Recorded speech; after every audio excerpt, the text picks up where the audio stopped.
Railway station पर भूतों की बारात। एक रामपुर नाम का गांव था। गांव से कुछ ही दूरी पर एक भूतिया रेलवे स्टेशन था।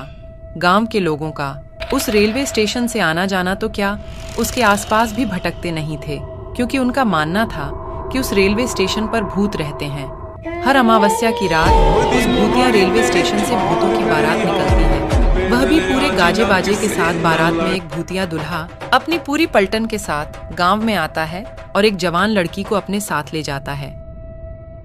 आज फिर वही मनूस अमावस्या की काली रात आ गई।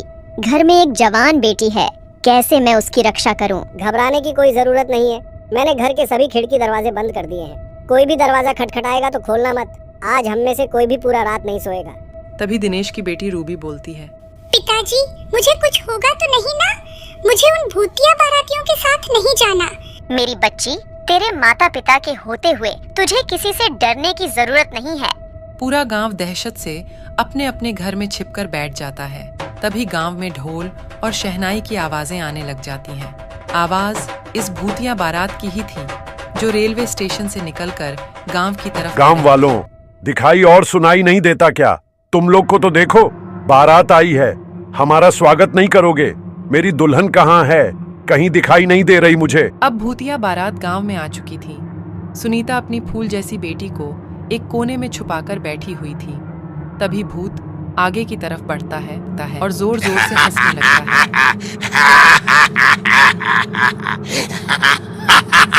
आज तो मेरी शादी है, बिना दुल्हन लिए मैं यहाँ से जाने वाला नहीं हूँ। तुम गांव वाले मेरी दुल्हन को साथ विदा करते हो, या मैं खुद तुम्हारे मातम के साथ उसे अपने साथ ले जाऊं? गांव में पूरा सन्नाटा था, मानो गांव में कोई इंसान ही नहीं रहता हो। तभी वह भूतिया दूल्हा दिनेश के घर में दरवाजा तोड़कर घुस जाता है।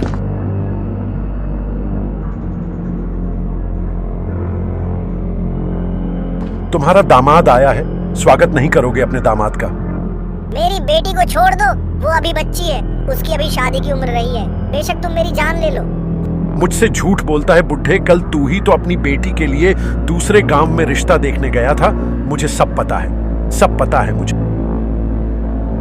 मैं उसकी माँ हूँ। मैं अपने जीते जी अपनी बेटी की शादी एक भूत से नहीं होने दूंगी। उस भूतिया दूल्हे को बहुत गुस्सा आता है और वह रूबी के माता पिता को वहीं जान से मार देता है। रूबी अपने कमरे में जैसे तैसे छुपकर बैठी थी। छोड़ो मुझे अपने माता पिता के पास जाने दे।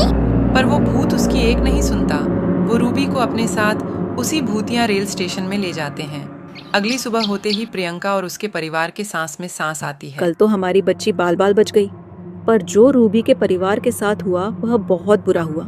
ऐसा नहीं होना चाहिए था। पर हम कब तक अपनी बेटी की रक्षा करते रहेंगे? एक ना एक दिन तो वो भूत हमारी बेटी को भी उठाकर ले जाएगा। रात के बाद पूरे गांव में डर का खौफ छाया हुआ था।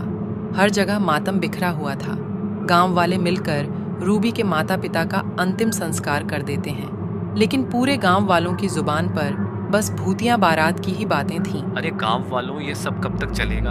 वे भूत बेधड़क आते हैं और हमारी आंखों के सामने हमारी बेटियों को उठाकर चले जाते हैं और हम बेबस, लाचार बस देखते रह जाते हैं। दिनेश की बेटी रूबी हमारी भी तो बेटी थी ना।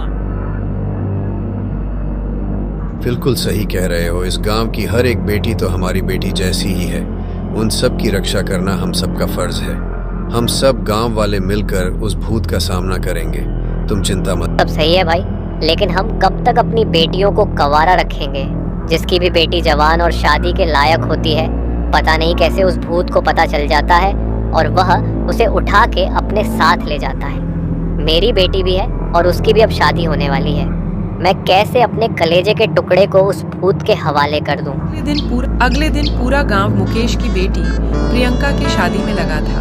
एक तरफ सजावट तो दूसरी तरफ मिठाइयाँ बन रही थी। अब फेरों का समय था। दूल्हा दुल्हन मंडप में बैठे हुए थे कि तभी अचानक रेलवे स्टेशन से भूतिया बारात गांव की तरफ आ जाती है। सभी गांव वाले भूतों को देखकर अपने अपने घरों में छिप जाते हैं। अरे गांव वालों, तुम सबने तो मेरा साथ देने का वादा किया था ना, और कहा था कि हम इन भूतों का मुकाबला करेंगे। अब क्या हुआ तुम्हारे वादे का? तभी मुकेश की बेटी प्रियंका और पत्नी शोभा भी वहां आ जाती हैं। तुम्हारा यह साहस कि मेरे बिना तुम अपनी बेटी की शादी करने चले थे।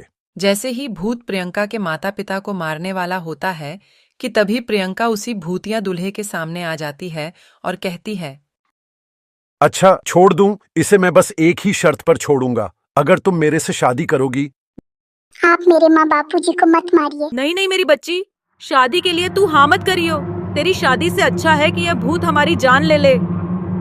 माँ पिताजी, अगर इस भूत से शादी करने से आप दोनों की जान बचती है तो मैं यह शादी जरूर करूंगी। यह कहते ही भूतिया दूल्हा अपने बैंड बाजी के साथ प्रियंका को अपने साथ भूतिया रेलवे स्टेशन की ओर ले जाने लगता है। रुक जा मेरी बेटी, तू ऐसा मत कर। किसी गांव वाले की हिम्मत नहीं होती कि उस भूतिया बारात का सामना कर सके, क्योंकि उस बारात में एक से बढ़कर एक खूंखार भूत और चुड़ैल मौजूद थे। वहीं प्रकाश नाम का व्यक्ति अभी हाल ही में गांव में आया था और यह सब देखकर वह कहता है, ये ठीक नहीं किया हम सब ने। मेरी भी एक बहन है और उसकी भी उम्र शादी के लायक हो गई है। क्या उस प्रियंका की जगह मेरी बहन होती तब भी ऐसा ही करते हम। गांव की बेटियों को हम यूं ही उन भूतिया बारातियों के हवाले करते आ रहे हैं। कल को मेरी सरिता का नंबर ना हो। भैया भाभी, मुझे बहुत डर लग रहा है। आए दिन इन भूतों का खौफ बढ़ता ही जा रहा है। दुल्हन का वह सुहाग का जोड़ा उनके मौत के जोड़े में तब्दील होता जा रहा है। बहन तू चिंता मत कर, मैं इसका समाधान जरूर निकालूंगा और तेरे साथ साथ इन गांव वालों को भी इन भूतिया बारातियों से मुक्त कराऊंगा। इसके बाद प्रकाश जंगल में एक तपस्वी तांत्रिक के पास जाते हैं और उनके पास पहुंचकर अपने गांव का हाल बताता है। बेटा, मैं देख पा रहा हूँ कि तुम्हारे गांव पर एक श्रापित भूतिया बारात का साया है और उस भूतिया बारात से छुटकारा पाने के लिए मेरे कहे अनुसार नियमों का पालन करना होगा। इसके बाद वो तांत्रिक प्रकाश को समाधान और नियम बताते हुए एक गंगा जल की बोतल देते हैं और कहते हैं, जा बच्चा, तेरे और तेरे गांव वालों का कल्याण हो।